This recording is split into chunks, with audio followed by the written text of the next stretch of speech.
So welcome to our Monday Night Sangha. I would like to share my screen, doing all kinds of fancy things this evening. And in particular, what I'd like to do is offer a song. And I will sing it, and I encourage you to sing along at home. We'll leave the microphones off because the Zoom platform doesn't sync our voices. But this is one of my favorite Plum Village songs to the tune of Amazing Grace. May I be filled with loving kindness. May I be well. May I be peaceful and at ease. May I be happy.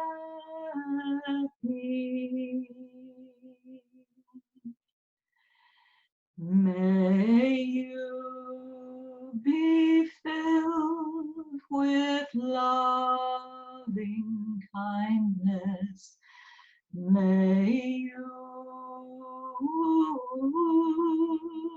be well.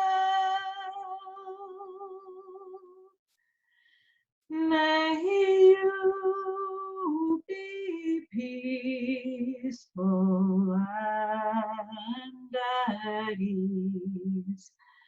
May you be happy.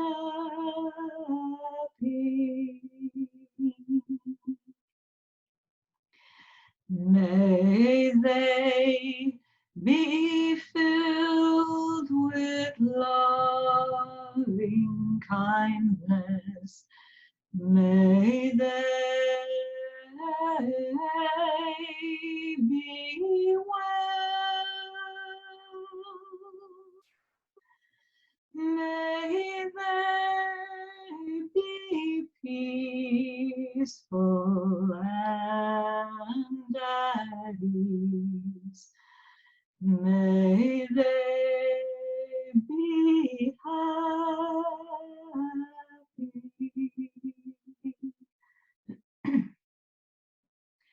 May all be filled with loving kindness. May all be well. May all be peaceful and at ease. May all be happy.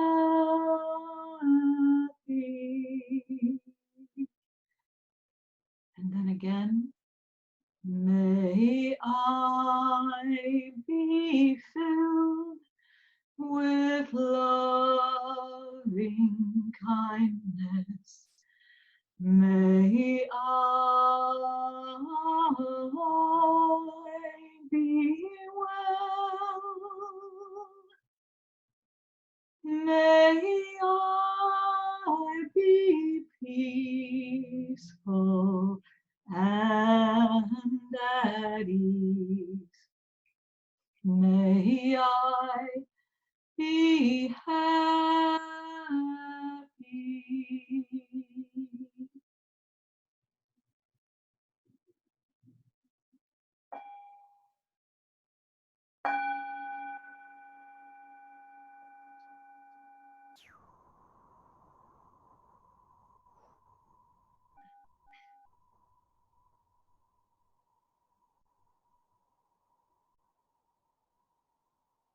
So dear friends, this evening we're going to be enjoying our sitting meditation, and I'll be offering a guided meditation to start with. Then we'll enjoy our walking and a second sit. And tonight I'm going to be continuing with our exploration of the four abodes that Jane kicked us off on 2 weeks ago by sharing with you the Discourse on Love. And if you are comfortable in your seat, go ahead and find your meditation posture. You may want to sit with your back a little away from your chair so you have an upright position. And then go ahead and close your eyes. Bring your awareness to the sensation of your breathing, paying attention to your in-breath and your out-breath. If you're feeling a little sleepy, you may want to really focus your attention on the tip of your nose as the air moves across your tip of your nose. Or if your mind is very, very busy and you're having a hard time settling, go ahead and bring your awareness down to the sensations around your belly button of your in-breath and your out-breath.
May I learn to look at myself with the eyes of understanding and love.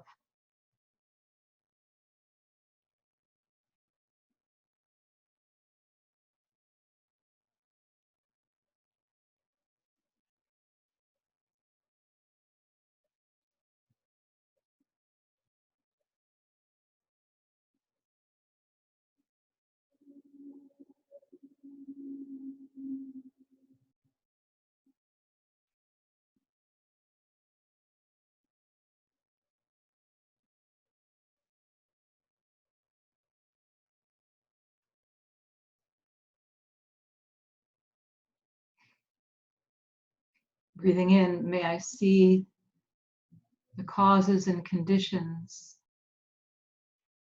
that have brought me to this point, to the person that I am.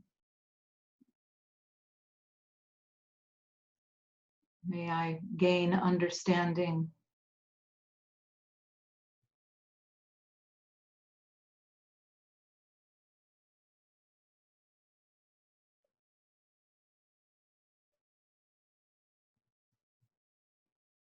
Breathing out, may I love myself. Embrace my inner child.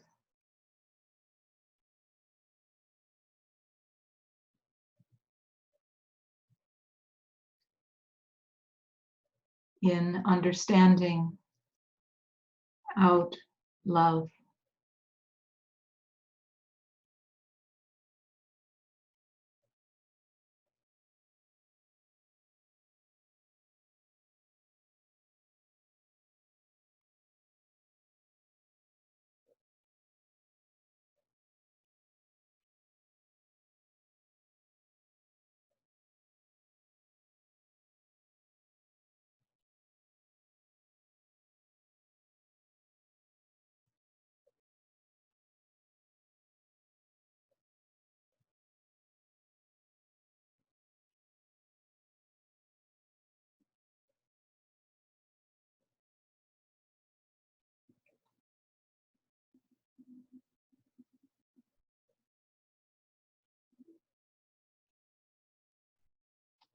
May he or she learn to look at him or herself with the eyes of understanding and of love.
And now may they learn to look at themselves with the eyes of understanding and of love. May they see the causes and conditions that have given rise to this moment. May they open their tender hearts and embrace the reality of who they are with love.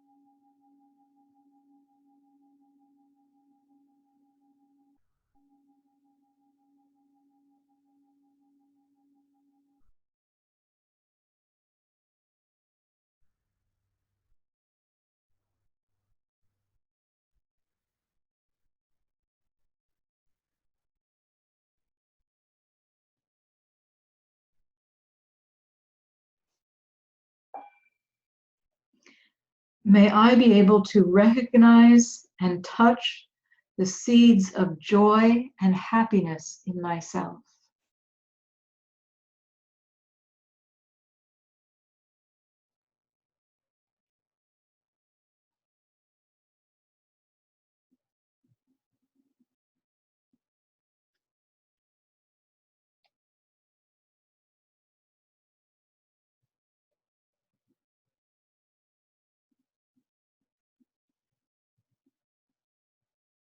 May I have confidence that the seeds of joy and happiness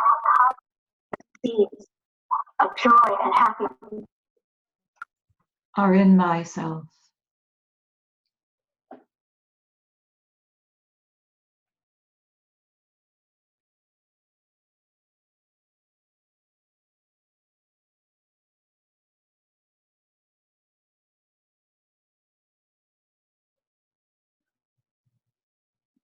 May I be skillful to bring the seeds of joy and happiness into my awareness and be nurtured by them.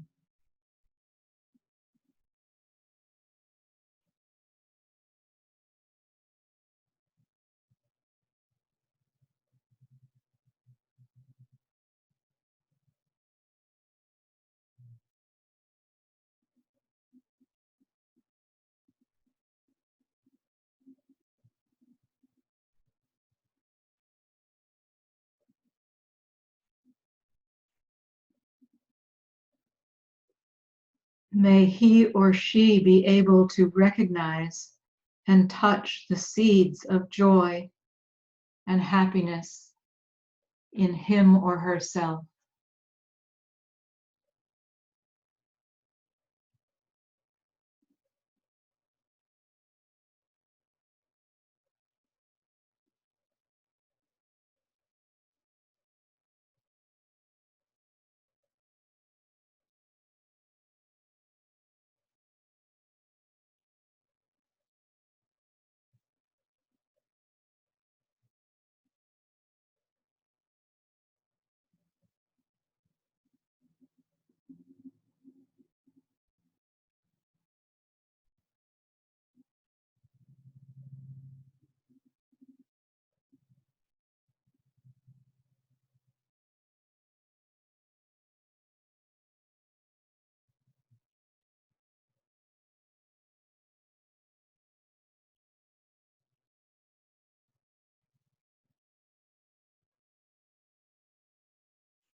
May they be able to recognize and touch the seeds of joy and happiness in themselves.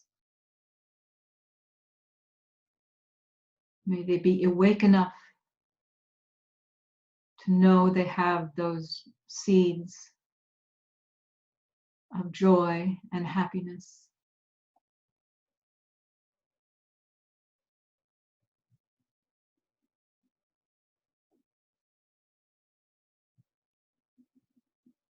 May they know how to take care of those seeds.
May I learn to identify and see the sources of anger, craving, and delusion in myself.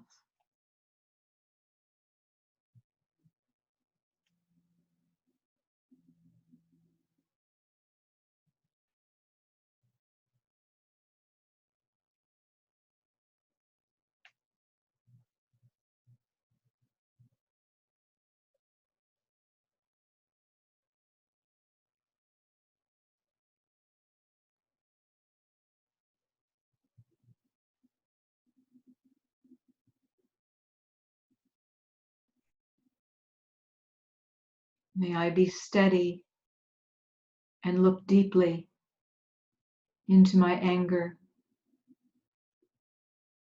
the causes and conditions.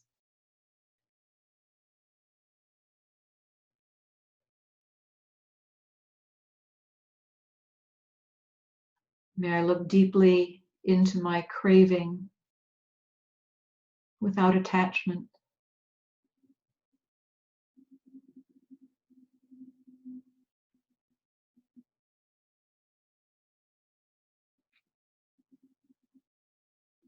And may I look into my delusion of a separate self, my forgetfulness of the reality of interconnection.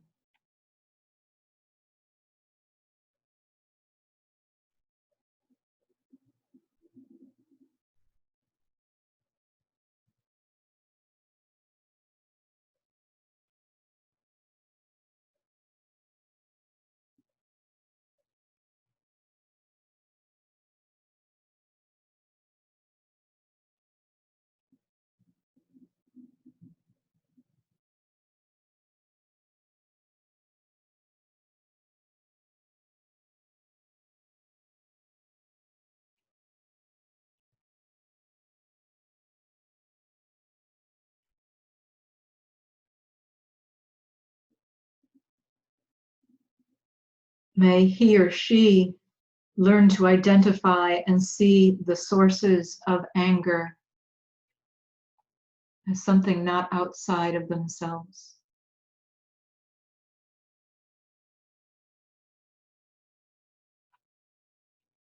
May they bear witness to their craving.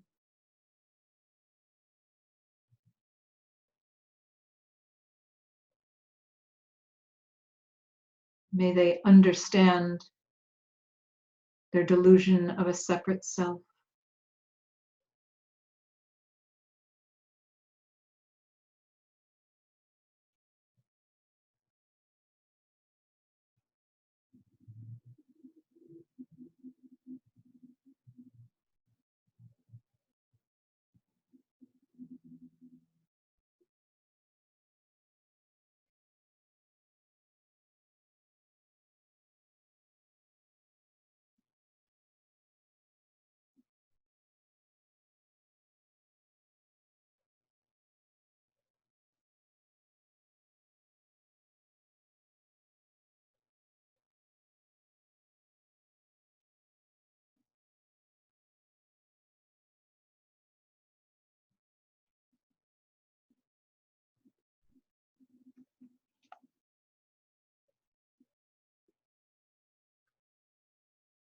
May all people learn to identify and see the sources of their anger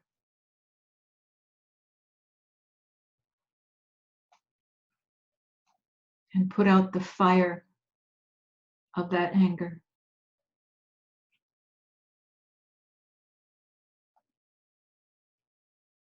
May all people see the sources of their craving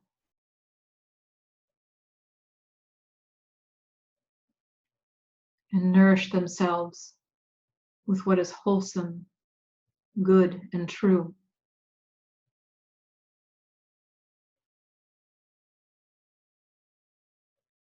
May all people see the sources of the delusion in themselves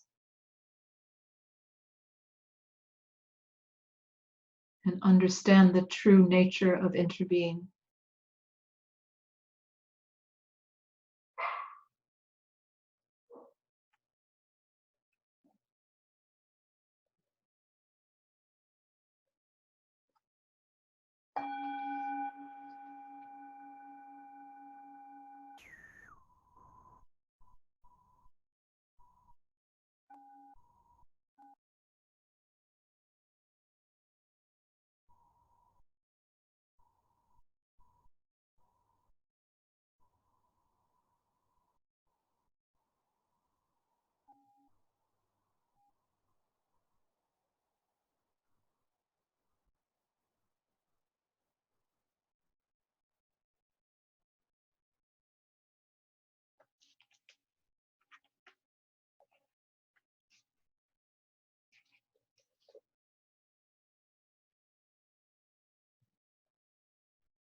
Thank you, friends.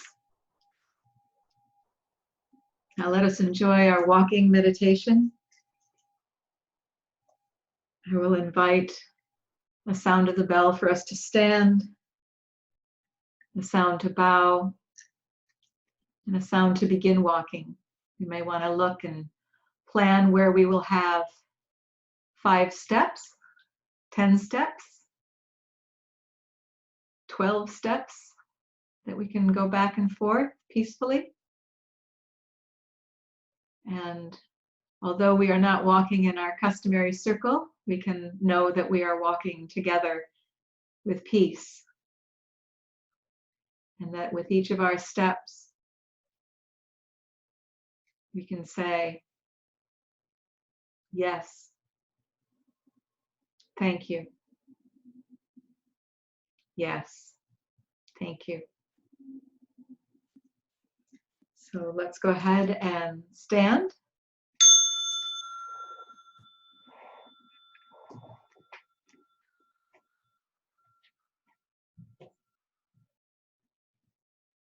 And bow to one another.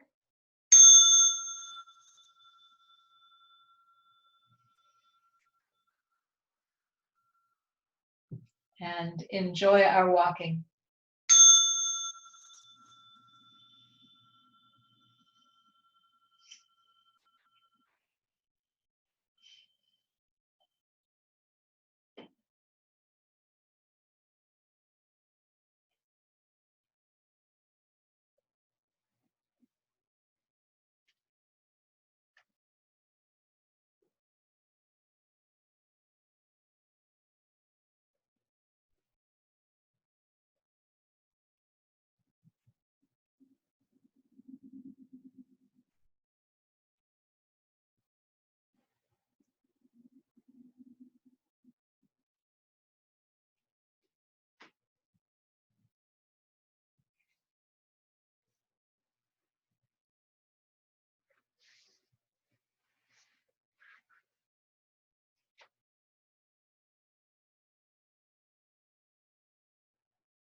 Please come back to your seat.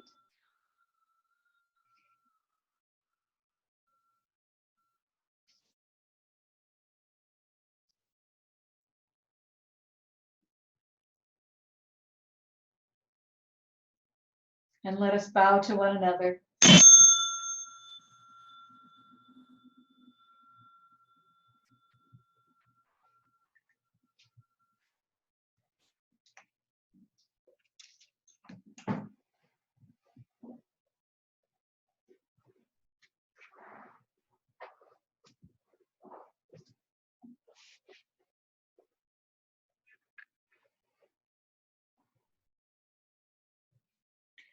And we will start our second sitting meditation. So come back to an awareness of your breathing. This will be a silent meditation. Enjoy.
Thank you for your beautiful sitting practice.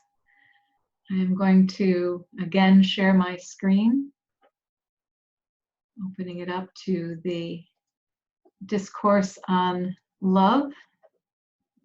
And I'd like to invite Deborah Connor to go ahead and read the discourse for us.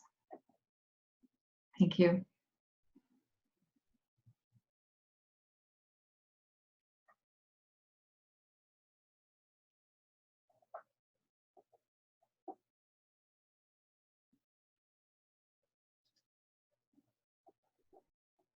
Deborah, can you unmute yourself? Are you having difficulty? Can I help you? There we go. There we go. Okay. He or she who wants to attain peace should practice being upright, humble, and capable of using loving speech. He or she will know how to live simply and happily with senses calmed, without being covetous and carried away by the emotions of the majority. Let him or her not do anything that will be disapproved of by the wise ones. And this is what he or she contemplates. May everyone be happy and safe, and may all hearts be filled with joy. May all beings live in security and in peace, beings who are frail or strong, tall or short, big or small, invisible or visible, near or far away, already born or yet to be born. May all of them dwell in perfect tranquility. Let no one do harm to anyone. Let no one put the life of anyone in danger. Let no one, out of anger or ill will, wish anyone harm. Just as a mother loves and protects her only child at the risk of her own life, cultivate boundless love to offer to all beings in the entire cosmos. Let our boundless love pervade the whole universe, above, below, and across. Our love will know no obstacles. Our heart will be absolutely free from hatred and enmity. Whether standing or walking, sitting or lying, as long as we are awake, we should maintain this mindfulness of love in our own heart. This is the noblest way of living. Free from wrong views, greed, and sensual desires, living in beauty and realizing perfect understanding. Those who practice boundless love will certainly transcend birth and death. By the firm determination of this truth, may you ever be well. By the firm determination of this truth, may you ever be well. By the firm determination of this truth, may you ever be well.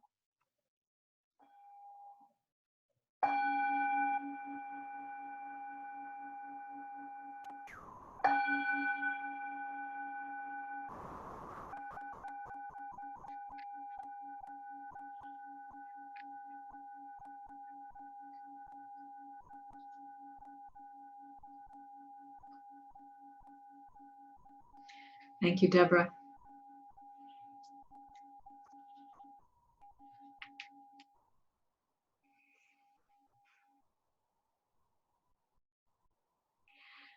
I'm especially fond of the Discourse on Love, particularly the part about caring for ourselves and others as a mother who loves and protects her only child. And that indeed is a boundless love. It is gentle and it is understanding. And I have a strong image of a mother just holding a child who is crying, and the mother extending this love with confidence and with great amount of peace and stability as the child cries, knowing that the child is safe and that the mother is providing the care that the child needs in that moment. And I find it a really tall order to have that kind of love, that kind of boundless love for all beings. That kind of steadfastness when the cries of the world or when the reactivity of other people is sort of ignited, to come from a place of peace and solidity and love, no matter what the situation is or who the person is. But, you know, this is not about platitudes, because we have the practice of mindfulness. And we know that the practice of love starts with loving ourselves. And this can be the greatest of challenges, to provide love to ourselves, to recognize that in our own hearts is the 5-year-old child who has wounds and concerns and fears that have been unaddressed, and that we're still continuing today as grown-up people carrying around those wounds. We're still being triggered. And so much of the fears that we feel or the anger that we feel goes all the way back to the roots of anger or fear or frustration or doubt that we experienced as children. So I have one more image that I'd like to share with you. And this is a simple drawing. I know that many of you have seen this before. The blue circle is our consciousness. And what is above this central line is what we're aware of, our mind consciousness. And what's below the line is our store consciousness. And within our store consciousness, there are all the seeds of possibility, all the possible mental formations that a human being can have. And so on the left, we see that one of these red seeds has been ignited. Let's call that the seed of anger. And in the human experience, when that seed gets watered or triggered, up it comes into our mind consciousness, and it begins to take over our thoughts and our actions. And it gets magnified with stories. And if we were not mindfulness practitioners, the only thing that would be in our mind consciousness would be the anger. We could be consumed by it. There might be distractions and other things coming into our mind consciousness. There might be ethics, or there might be the counsel of good friends, but that seed of anger getting watered can take over. But in this illustration, we see that the little green seed, what's happening on the right-hand side, is the seed of mindfulness that we can water. And it comes up and it can take care of that seed of anger. And that it can be like that mother taking care of its child. That our mindfulness is awake and aware and attentive and loving. We don't blame ourselves. We don't get frustrated with ourselves. We can just know that this seed is very deep in us and that we have the ability to take care of that anger and to calm it down. To look not at the person who we think is the cause of our anger, but to look deeply into our own seeds and know that it is the causes and conditions of why that particular seed is triggered in that particular way. That is within our own realm of consciousness.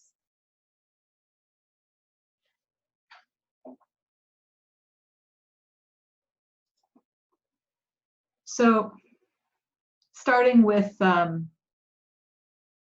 taking care of our own 5-year-old child with mindfulness, with understanding, with love, then we can begin to understand too that mindfulness is always mindful of something. So that's where concentration comes in. What is it that we're mindful of? So if we're angry, we can be mindful of that anger. If we're having strong emotions around the reality of the coronavirus, we can become mindful of those strong emotions or those thoughts or those stories that are now in our consciousness. If we have a sense of injustice come up into our awareness, we can be mindful of that injustice and look deeply into the causes and conditions of that. If we find that in our mind, our mind consciousness and our awareness, there's joy or happiness or confidence, we can be mindful of those things. We can be mindful not only of all of the feelings that we feel, but of all of the sensations that we have in our body. That's concentration on the body. We can be mindful of our perceptions. And we can be mindful enough to ask, am I sure? And be aware of how often our perceptions are not quite reality because they have gone through the lens of our history and our own limited understandings. We can know that our perceptions are always a single point of view in what is a very three-dimensional world. And we can be mindful of our mental formations of jealousy, of greed, of love. So all of these things is about concentration on the something that has sprouted. And that when we are mindful and concentrated, then we can have insight. We can look at what is behind these patterns, and we can extend to ourselves love and healing energy and take that charge off of that thing that's triggered. And what's important about this process of the practice of love is that then we get to also do that for other people. And we can start with that person who is perhaps easy to love, and then that person that we might feel neutral about, and then that person who is difficult, and then all beings. And so practices like that, meditation, practices like the song, these are ways of training ourselves to extend the sense of love and kindness that we have, that we nurture for ourselves, and extend that out into other people, and then just notice, whoop, not there, where that pulling back happens. And then kind of leaning into that as our edge. Oh, that's a place where I need to practice my loving kindness, if it is to be boundless. Thich Nhat Hanh says, we can practice boundless love and experience it 24 hours a day, 7 days a week, 365 days a year. That this can be the ground of our being. And that is a learned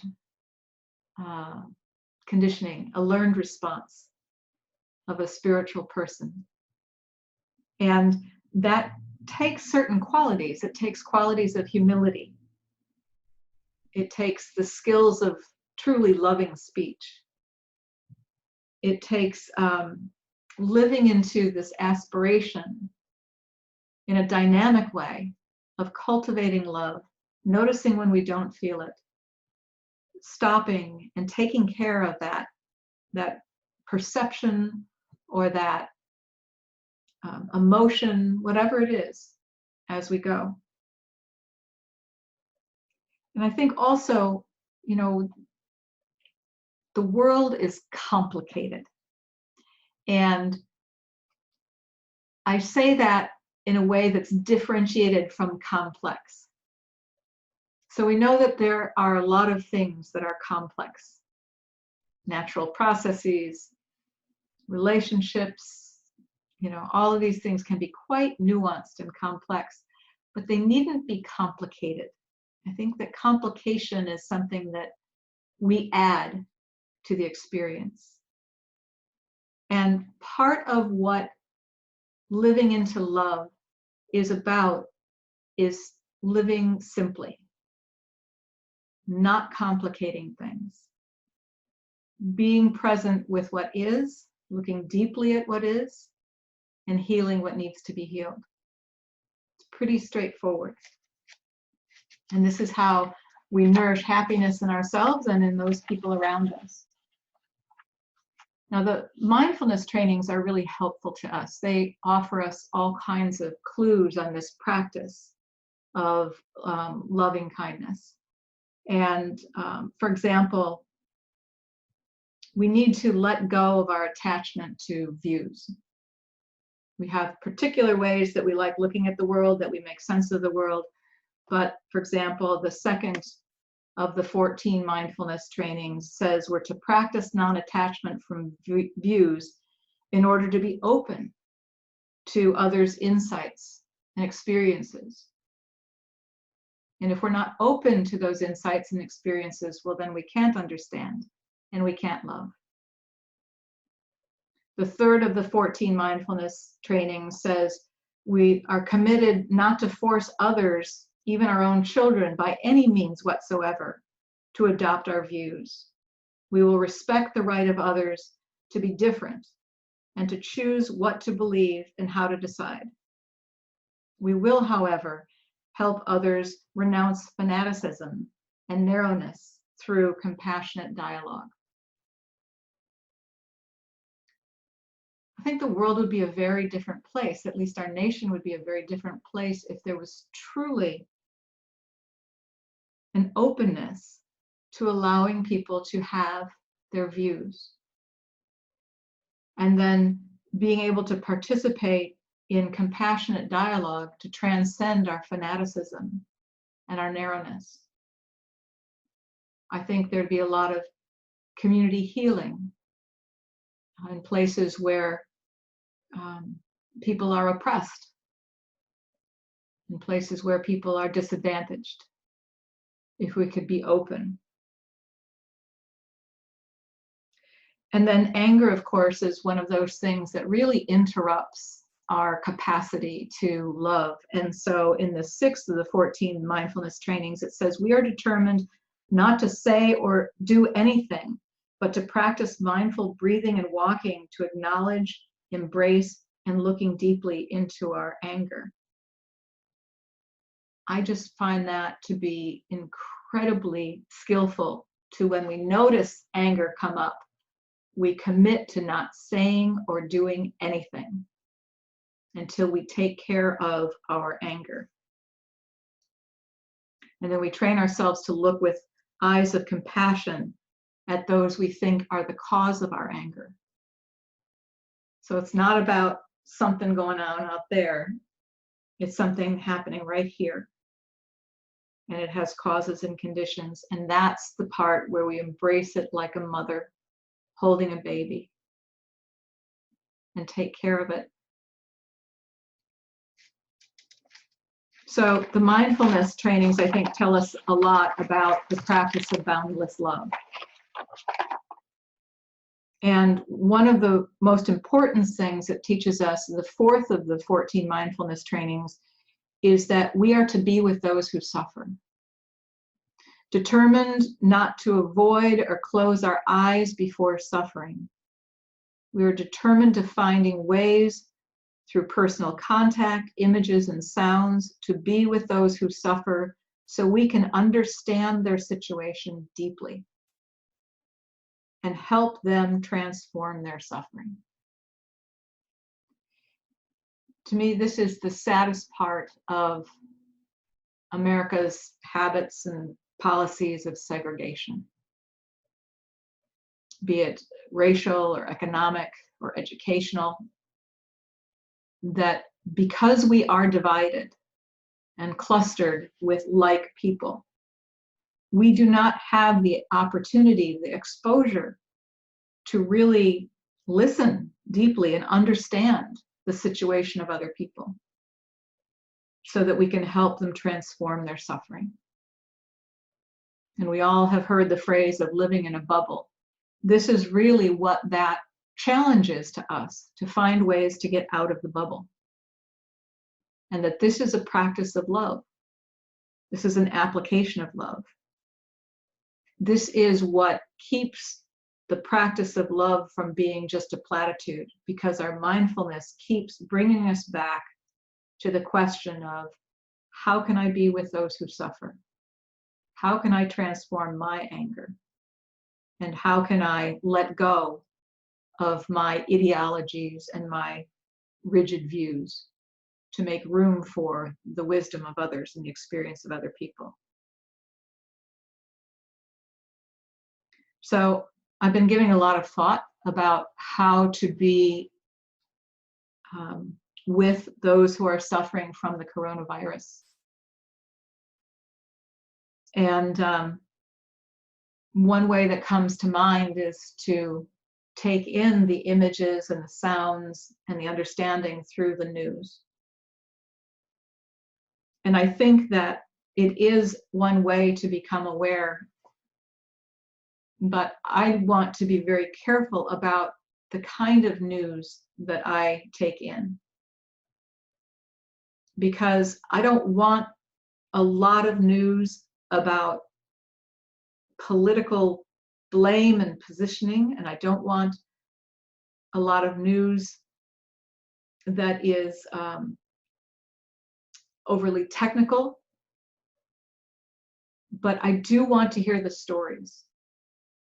I do want to understand the human condition behind this coronavirus.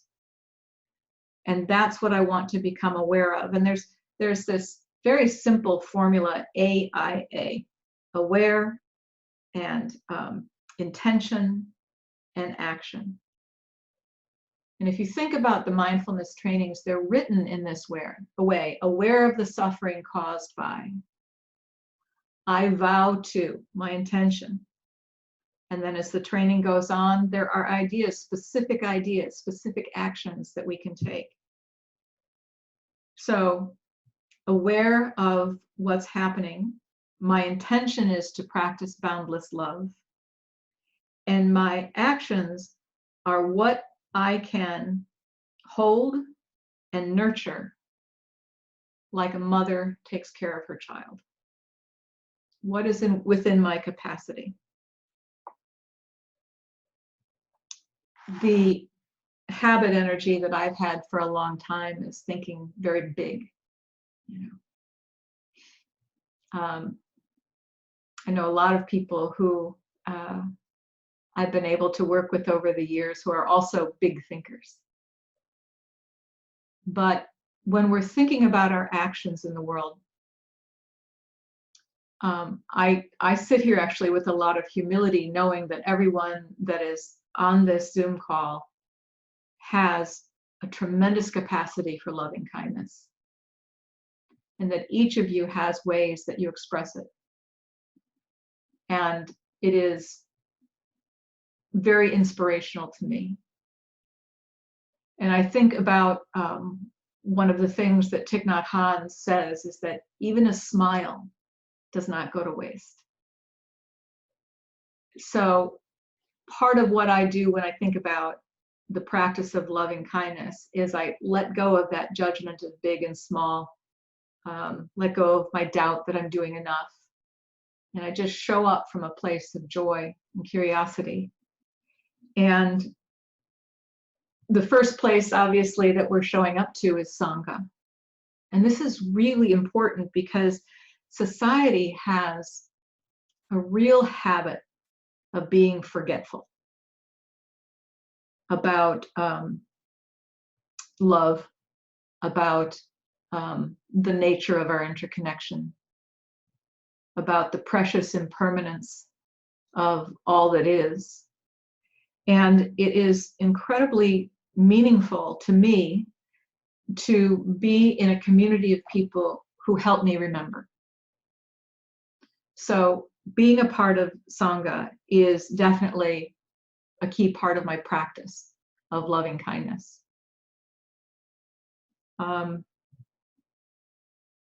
I've had sort of a reevaluation of the kinds of things I might be able to do while I'm at home, in solitude and quarantine. What can we do? And I realized that I could take care of the environmental community in the region by offering a free workshop on the themes and insights of Joanna Macy. So some of you know and communicated with me that would be something you'd be interested in too. So that comes from a place of love, to help to ease suffering and to help to nourish our agency, each individual's agency.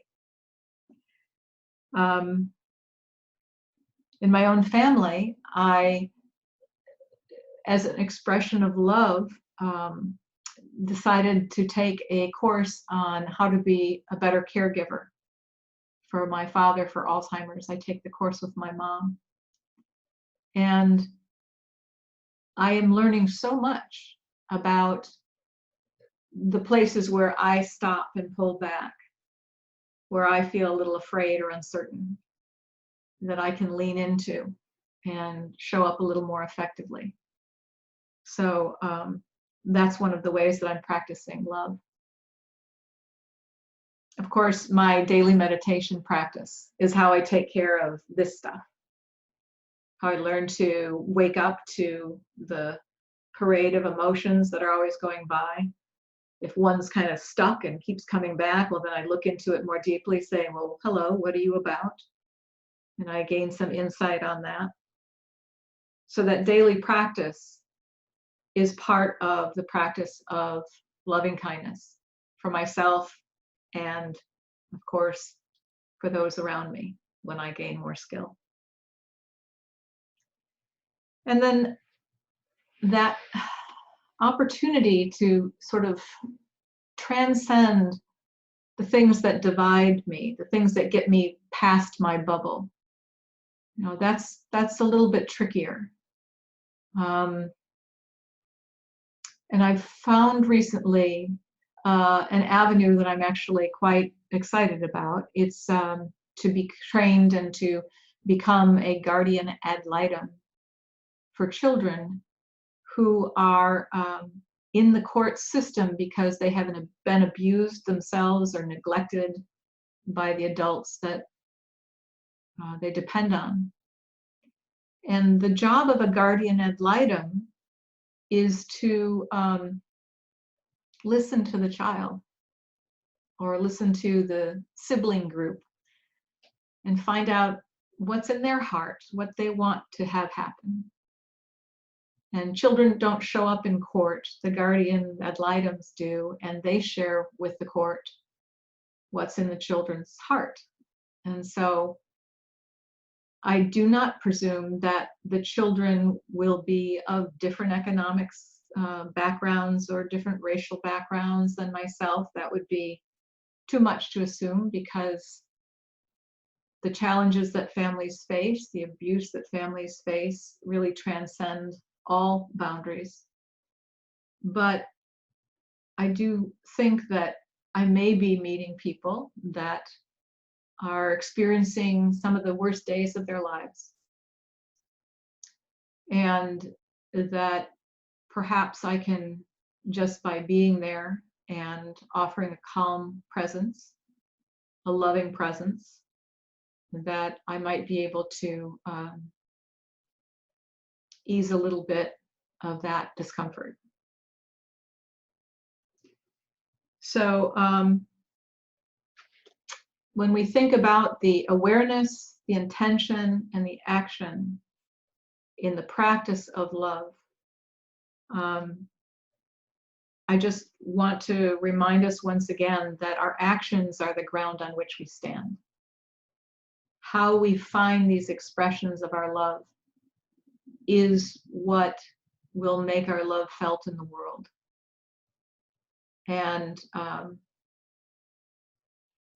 it is a challenging practice that I can tell I'm going to spend the rest of my life on, but it is a noble practice nonetheless. And it is one of the most skillful ways to cultivate happiness in ourselves and in other people. So thank you very much for giving me the opportunity to share. I will stop there, and I will go ahead and stop the recording so we can begin our sharing.